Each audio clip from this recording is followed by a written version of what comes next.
Fala galera, belezinha? Tranquilo? Estamos de volta aí mais um vídeo sobre a Lei do Processo Administrativo Federal. Bom, você já deve ter percebido que a partir de agora é bom que você siga os vídeos numa sequência correta, né? Então se você não viu o primeiro vídeo, lá, se eu não me engano foi a aula 5 ou aula 6, agora nem lembro mais, sobre forma, tempo e lugar dos atos do processo. Você ainda não viu o vídeo de comunicação dos atos, então veja esses dois vídeos, são os dois vídeos anteriores a esse, para você poder dar sequência no teu estudo, tá? Porque todos eles são vídeos complementares, então é bom que você estude isso em sequência, beleza? O que nós vamos falar agora sobre a instrução? Você sabe que lá naquele vídeo sobre fases do processo, eu já chamei a atenção, vou colocar de novo o link aqui, caso você não tenha visto ainda por uma insistência sua de que acha que não precisa. Você tem a instauração e início do processo. Você tem a instrução processual. A instrução é o momento em que a comissão que foi convocada na instauração do processo, as pessoas envolvidas para o procedimento e tudo que deve ser realizado para levantamento de provas, apresentação de documentos, de laudos, técnicos, perícias, blá, blá, blá, blá, blá, blá, blá. Todo aquele procedimento processual, digamos assim, toda a fase do processo burocrática, chata, mas para chegar a uma decisão ou para encaminhar a decisão. Todos esses procedimentos ocorrem na instrução processual. A instrução é o momento em que você tem toda a comunicação dos fatos, levantamento de informação.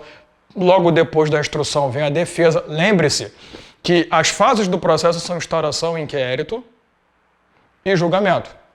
O inquérito ele é subdividido em instrução, defesa e relatório.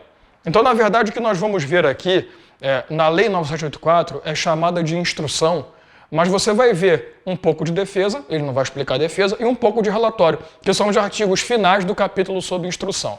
Tá? Qual é a ideia? A ideia é trabalhar a primeira etapa, que é a instrução. E da instrução, estabelecer a defesa, estabelecer o relatório para você. Beleza?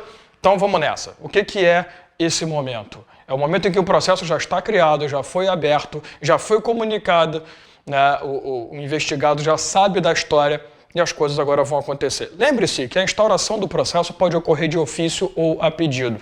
Então é claro que os atos de dentro do processo também ocorrem de ofício ou a pedido, porque a autoridade responsável pelo processamento, ela pode, pelo processo, ela pode levantar provas por conta própria ou através de pedidos de outros interessados. E aqui entra um detalhe interessante.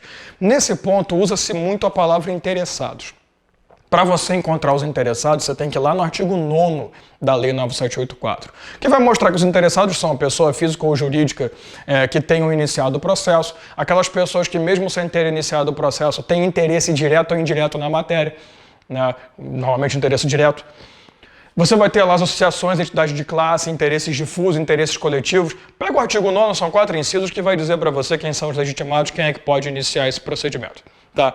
Mas, eu até vou jogar na tela para você aí, para você ter essa informação, mas nós vamos usar muita palavra interessados, porque aqui entra todo mundo. Só para você ter uma ideia, o momento da instrução chega num ponto em que, se por exemplo, isso é o que a lei fala, o processo for de uma importância, de uma repercussão muito forte para fora do órgão, da entidade, eu sou obrigado a abrir audiência pública.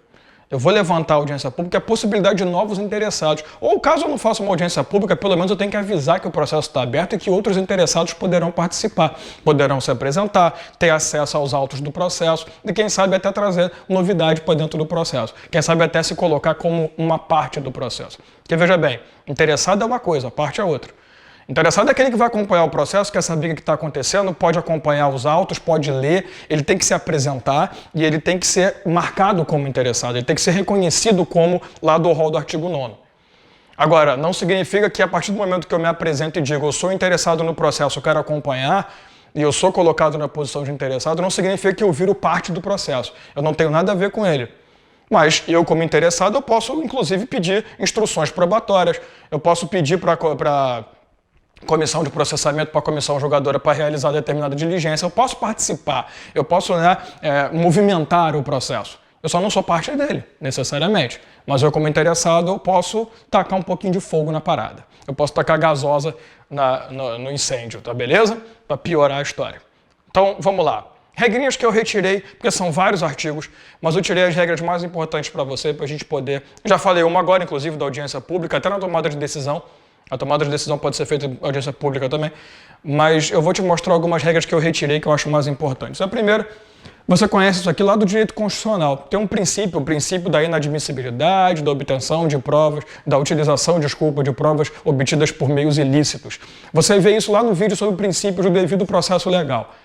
Ele vai determinar para você que eu não posso, obviamente, pegar uma prova por meio ilícito, invadir, catar a prova sem a diligência, sem autorização judicial, ou no caso aqui, autorização administrativa, e utilizar essa prova contra ou a favor. Só que toma cuidado que lá fora, no processo judiciário, já existe a possibilidade de uso para defesa. Aqui no processo administrativo o negócio não é muito bem assim não. Aqui, pela lei, é inadmissível em qualquer possibilidade. Para defesa, para acusação, não me importa. Então a gente tem que seguir a regra o tempo inteiro. Então se você tem que... eu preciso de um documento, o documento está nas mãos da própria administração. Você vai até a comissão e fala, olha, o documento que me defende, que me inocenta, está na mão da própria administração. Então determine que a administração apresente os documentos. E olha só, aqui entra um dos pontos mais interessantes do mundo. E se esse documento for sigiloso? Se esse documento for caracterizado pela Lei de Segurança Nacional, de interesse da administração e está sigiloso? Lembra do princípio da publicidade? Lá no começo dos primórdios de estudar princípios da administração pública, o princípio explícito da Constituição Federal. Então, o que eu estou querendo dizer aqui? Mesmo que os documentos sejam sigilosos, eu não posso utilizar isso como desculpa para não te dar acesso ao documento. Então, se você chegar e falar, não, a minha prova de inocência está na mão da administração, só que a porra do documento é sigiloso, dane-se. A administração tem que apresentar esse documento, beleza? Então, obviamente, o princípio da inadmissibilidade de provas obtidas por meio ilícito vale muito para o nosso processo administrativo. Tá? Segunda coisa, o processo pode ser arquivado. Mas é interessante que, se você lembra no vídeo anterior, nós falamos que não existe possibilidade de revelia e, com isso, estabelecer que o processo tenha continuidade. Mas o mais importante de tudo, ou melhor, que o processo dê prejuízo ao interessado. O mais legal de tudo é se você lembrar do princípio do impulso oficial, ou o princípio da oficialidade. Lembra que ele diz que, o processo ele pode ser iniciado e todos os atos podem acontecer por denúncia ou de ofício. Eu falei isso no começo desse vídeo agora. Mas tem o segundo lado do princípio do impulso oficial. Uma vez iniciado o processo, ele não vai ser arquivado por nada que não interesse da administração pública. Então é interessante que iniciou o processo, mesmo que a pessoa desista do processo no meio do caminho, o problema é de quem desistiu. Mas eu denunciei e agora estou arrependido. Dane-se. Se a administração perceber que há necessidade da continuidade do processo, ela vai continuar sem o denunciante. Diferente do processo judiciário, que se você chegar lá e falar, não quero mais, quero arquivar o processo, ele arquiva. Você pode desistir. Aqui não tem desistência. Nós vamos ver um vídeo daqui a pouco, próximo vídeo nós vamos falar sobre desistência. Decisão, desistência e por aí vai, convalidação. Então, vamos lá. Vamos matar isso aqui. A partir do momento que você iniciou um processo, mesmo que ocorra desistência, mesmo que não apareça o denunciado para se defender, o processo vai embora, ele não é arquivado, tem que ter uma decisão. O processo tem que chegar ao fim. Mas existe um caso de arquivamento. Imagina que você denuncia, a administração chega e fala, beleza, vamos iniciar o processo, eu preciso de provas. E você não apresenta essas provas que corroboram a continuidade do processo. Óbvio que o processo vai ser arquivado. Então, o arquivamento do processo ocorre sempre que documentos necessários não forem apresentados no prazo. Olha só, meu Deus, Dalmo, você está confundindo minha cabeça. Você falou uma vez em vídeos anteriores que o prazo não tem importância? Claro, para você, investigado. Mas para quem está iniciando, para quem está produzindo o processo, é importantíssimo. Como é que eu vou dar continuidade a um processo administrativo se aquela acusação que você fez não foi comprovada por documentos? Então é claro que nesse momento o prazo é importante. Gente, olha só, vamos instaurar? Vamos, mas eu preciso dos documentos comprobatórios para a instrução rolar. Se o documento não é apresentado por você que denunciou, ou por interessado que tiver levantado alguma coisa, amigo, o processo não vai. Então, há possibilidade de arquivamento do processo quando documentos necessários para comprovação de atos de continuidade do processo não forem apresentados no prazo. Então, obviamente, arquivamento ocorrerá. Beleza? Isso aqui é uma das coisas mais importantes que eu considero dentro desse momento.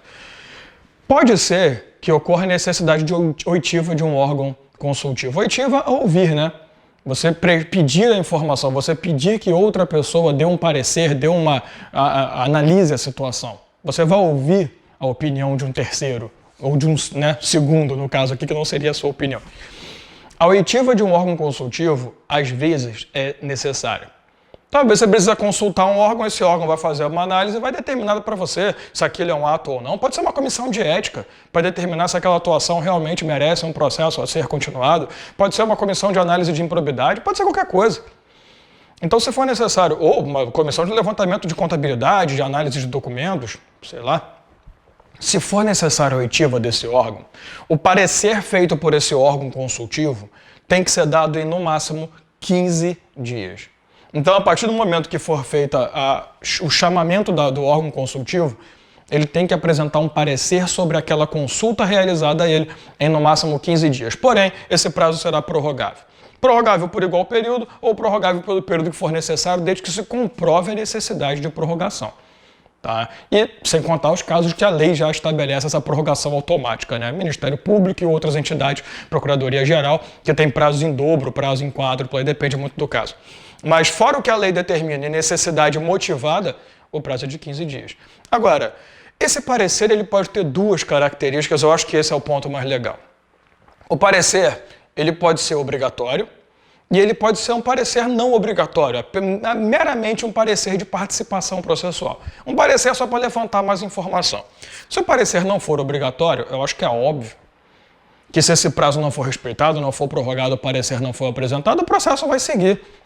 Eu só fiz o pedido ao órgão consultivo porque eu queria mais provas, eu queria mais informação. Agora, existe o caso que o parecer é obrigatório, é necessário, é essencial, para ser até melhor, que aquele parecer seja apresentado. E esse parecer obrigatório ele pode ter duas características. O parecer pode ser obrigatório e vinculante ou obrigatório e não vinculante. O que significa isso?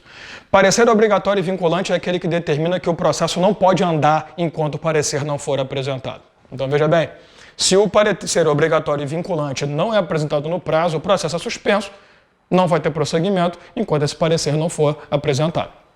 Se o parecer for obrigatório, mas não vinculante, não é essencial para a continuidade, ele é obrigatório, é uma parte, mas não é a parte principal do processo, então o processo dá prosseguimento até que o parecer seja apresentado. Claro que nos dois casos, eu não afasto a possibilidade de punição dessa pessoa que não respeitou o prazo. Então, nos dois casos, a não atuação, a omissão, o não respeito ao prazo vai gerar uma punição ao técnico, ao perito, que deveria ter apresentado o documento, a pessoa responsável.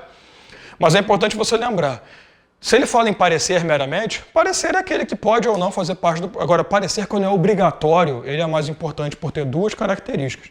Ou ele pode vincular e obrigar o processo a depender dele para andar, ou ele pode ser não vinculante, o processo anda com ou sem ele. Mas ele tem que aparecer em algum momento, já que ele é um parecer obrigatório. Tá tranquilo? Então é importante você guardar. Ah, mas quando que o parecer vai ser obrigatório? Não se preocupa com isso, que isso a própria legislação vai determinar. Vai depender muito do processo, vai depender muito da atuação. Tá? Então nem sempre o parecer será obrigatório. Isso daí não é problema nosso saber, pelo menos agora. Beleza. Feito isso tudo, a instrução acabou. Acabou-se a instrução, obviamente eu vou para a defesa. Só que eu tenho um prazo de manifestação dos interessados. Porque pode ser que um interessado no processo queira ajudar na defesa ou queira piorar a situação. Queira se manifestar para dizer, olha, faltou uma coisa, faltou outra, o processo não foi correto, está faltando o parecer obrigatório, sei lá, para chamar a atenção de alguma coisa. O prazo será de 10 dias no máximo, salvo outro prazo estabelecido, fixado em lei. Se tem uma legislação que já estabelece um prazo diferenciado, esse prazo prevalece. Aqui nós vamos chamar de prazo geral. O prazo geral para manifestação após a instrução é de 10 dias. Beleza? Ah, 10 dias úteis? Não, 10 dias.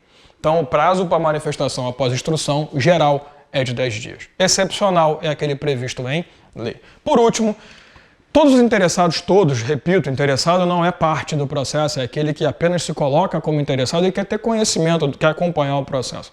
Tem direito a acessar os documentos e até mesmo conseguir cópias de documentos do processo, dos autos. Isso é direito de todo interessado, de novo, repito, no rol do artigo 9º da Lei 9784. Mas é aqueles documentos que fazem parte do processo e que foram chancelados como reservados, confidenciais, sigilosos.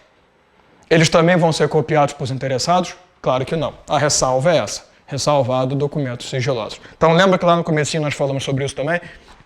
Eu parte do processo, posso exigir que um documento sigiloso seja apresentado, eu não posso utilizar a desculpa de sigilo para não apresentar o documento. Porém, o sigilo continua até dentro do processo. Então, mesmo o interessado que queira ter acesso ao documento, ele não vai poder saber o que está ali, já que o documento é sigiloso. Tá tranquilo? Então é isso aí. Fala instrução, fala nesse procedimento. Próximo vídeo a gente fala sobre decisão. Um abraço a você.